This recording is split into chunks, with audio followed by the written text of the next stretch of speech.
पृथ्वी के सभी महासागरों का समन्वय है सागर, जिसके अंतर्गत अटलांटिक महासागर, प्रशांत महासागर, हिंद महासागर और आर्कटिक महासागर आते हैं। हालांकि समुद्र को एक छोटे परिप्रेक्ष्य में भी प्रयोग किया जा सकता है, जैसे कि लाल सागर, उत्तरी सागर इत्यादि। पृथ्वी की सतह के 70% से अधिक क्षेत्र में फैला सागर खारे पानी का एक सतत निकाय है। पृथ्वी पर जलवायु को संयमित करने, भोजन और ऑक्सीजन प्रदान करने, जैव विविधता को बनाए रखने और परिवहन के क्षेत्र में सागर अति आवश्यक भूमिका निभाते हैं। प्राचीन काल से लोग सागर की यात्रा करने और इनके रहस्यों को जानने की कोशिश में लगे रहे हैं, परंतु माना जाता है कि सागर के वैज्ञानिक अध्ययन, जिसे समुद्र विज्ञान कहते हैं, उसकी शुरुआत कप्तान जेम्स कुक द्वारा 1768 और 1779 के बीच प्रशांत महासागर के अन्वेषण के लिए की गई समुद्री यात्राओं से हुई थी। सागर के पानी की विशेषता इसका खारा या नमकीन होना है। पानी को ये खारापन मुख्य रूप से ठोस सोडियम क्लोराइड द्वारा मिलता है, लेकिन पानी में पोटेशियम और मैग्नीशियम के क्लोराइड के अतिरिक्त विभिन्न रासायनिक तत्व भी होते हैं, जिनका संगठन पूरे विश्व में फैले विभिन्न सागरों में बमुश्किल बदलता है। हालांकि पानी की लवणता में भीषण परिवर्तन आते हैं। जहां यह पानी की ऊपरी सतह और नदियों के मुहानों पर कम होती है, वहीं ये पानी की ठंडी गहराइयों में अधिक होती है। सागर की सतह पर उठती लहरें इनकी सतह पर बहने वाली हवा के कारण बनती है। भूमि के पास उथले पानी में पहुंचने पर ये लहरें मंद पड़ती हैं और उनकी ऊंचाई में वृद्धि होती है, जिसके कारण ये अधिक ऊंची और अस्थिर हो जाती हैं और अंततः सागर तट पर झाग के रूप में टूटती हैं। सुनामी नामक लहरें समुद्र तल पर आए भूकंप या भूस्खलन की वजह से उत्पन्न होती हैं और सागर के बाहर बमुश्किल दिखाई देती हैं, लेकिन किनारे पर पहुंचने पर ये लहरें प्रचंड और विनाशकारी साबित हो जाती हैं। हवाएं सागर की सतह पर घर्षण के द्वारा धाराओं का निर्माण करती हैं, जिसकी वजह से पूरे सागर के पानी का एक धीमा लेकिन स्थिर परिसंचरण स्थापित होता है।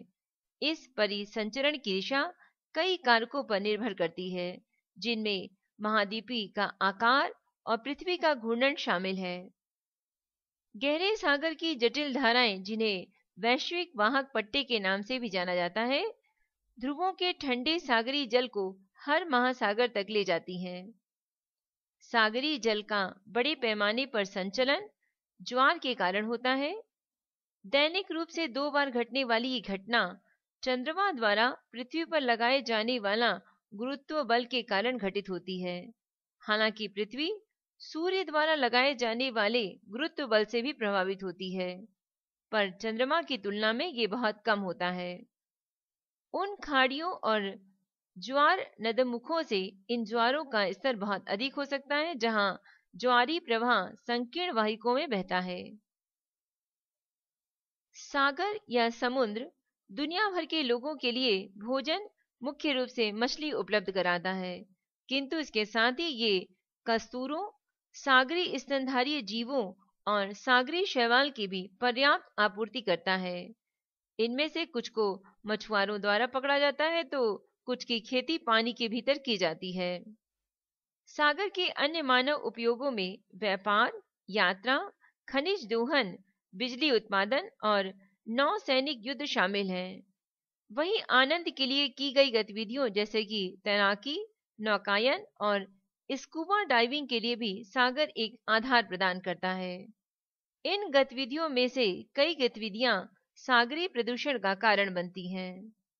मानव संस्कृति में सागर महत्वपूर्ण है और इसका प्रयोग सिनेमा, शास्त्रीय संगीत, साहित्य, रंगमंच और कलाओं में बहुत आज से किया जाता है।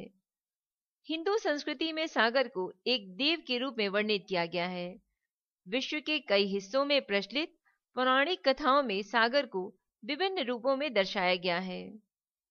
हिंदी भाषा में सागर के कई पर्यायवाची शब्द हैं, जिनमें जलधि, जलनिधि, नीरनिधि, उदधि, पयोधि, नदीश, तोयनिधि, कंपित, वारिश, अर्णव आदि प्रमुख हैं। सागर की इन्हीं विशेषताओं के साथ सागर एवं महासागरों से संबंधित कुछ प्रमुख तथ्य। विश्व का सबसे बड़ा महासागर है प्रशांत महासागर और विश्व का सबसे छोटा महासागर है आर्कटिक महासागर। आर्कटिक महासागर को छिपता हुआ महासागर भी कहा जाता है। प्रशांत महासागर की प्रमुख विशेषता है वहां की प्रवाल भित्ति। विश्व की सबसे गहरी खाई मारियाना ट्रेंच प्रशांत महासागर में स्थित है। महासागरों की सर्वाधिक गहराई 11,033 मीटर है और महासागरों की औसत गहराई 3,800 मीटर है। विश्व का सर्वाधिक चौड़ा महाद्वीपीय मग्न तट आर्कटिक महासागर में स्थित है। हिंद महासागर उत्तर अमेरिका महाद्वीप को स्पर्श नहीं करता है। हिंद महासागर उत्तर दिशा में एशिया महाद्वीप द्वारा अवरोधित है। प्रशांत महासागर एक ओर एशिया को तथा दूसरी ओर उत्तर अमेरिका महाद्वीप को स्पर्श करता है। उत्तर अमेरिका महाद्वीप के पश्चिम में प्रशांत महासागर स्थित है।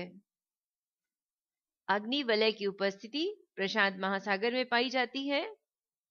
प्यूर्टो रिको ट्रेंच अटलांटिक महासागर का सबसे गहरा भाग है। टेथिस महासागर को प्राचीन महासागरों का अवशेष माना जाता है। आर्कटिक महासागर कम गहरा महासागर है। द ग्रेट ओशन ट्रेड मार्ग उत्तरी अटलांटिक महासागर से होकर गुजरता है। बरबुडा त्रिभुज उत्तरी अटलांटिक महासागर में स्थित है।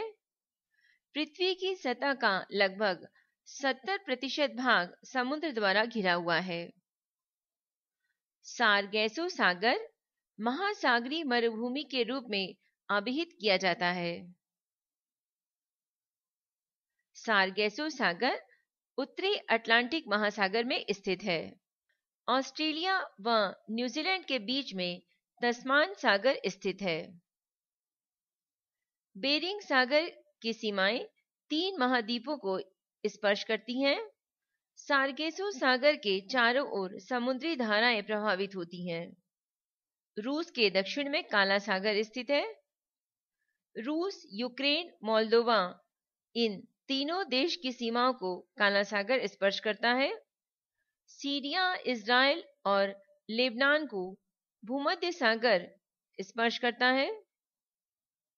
कैस्पियन सागर लाल सागर, पीला सागर और जापान सागर से अलग है। अरल सागर एक स्थलबद्ध सागर है। 3 सागरों पर तट रेखा वाला एकमात्र पश्चिम यूरोपीय देश है स्पेन। सारगैसो सागर का कोई तट नहीं है। तुर्की के उत्तर में काला सागर स्थित है। विश्व में क्षेत्रफल की दृष्टि से सबसे बड़ा सागर है दक्षिणी चीन सागर। दक्षिणी गोलार्ध की तुलना में उत्तरी गोलार्ध में तापमान का वार्षिक परिसर अधिक है। जॉर्डन और इज़राइल के बीच में कैस्पियन सागर है। सबसे लवणीय सागर है मृत सागर। सारगेसो एक समुद्री घास है। समुद्री शैवाल से भरा स्थित जल हेतु सारगेसो सागर प्रख्यात है।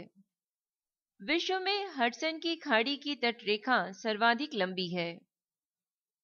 कील सामुद्रिक नहर उत्तरी सागर और बाल्टिक सागर को जोड़ती है। यूरोपियन तुर्की को एशियाई तुर्की से अलग करने वाला सागर है मारमारा सागर। विश्व में सबसे बड़ी खाई है बंगाल की खाड़ी। एक सूचना अनीता शर्मा द्वारा ध्वनांकित IAS प्रीलियम से संबंधित स्टडी मटेरियल जैसे constitution, history, geography, science and GK topics पर डिटेल नोट की CD या DVD प्राप्त करने के लिए आप हमें मेल कर सकते हैं। इसके अलावा राजस्थान, उत्तर प्रदेश, छत्तीसगढ़ तथा मध्य प्रदेश की जनरल नॉलेज से जुड़ी हुई सीडी भी प्राप्त करने के लिए आप हमें मेल कर सकते हैं। मेल आईडी है voiceforblind अर्थात voiceforblind@gmail.com। धन्यवाद।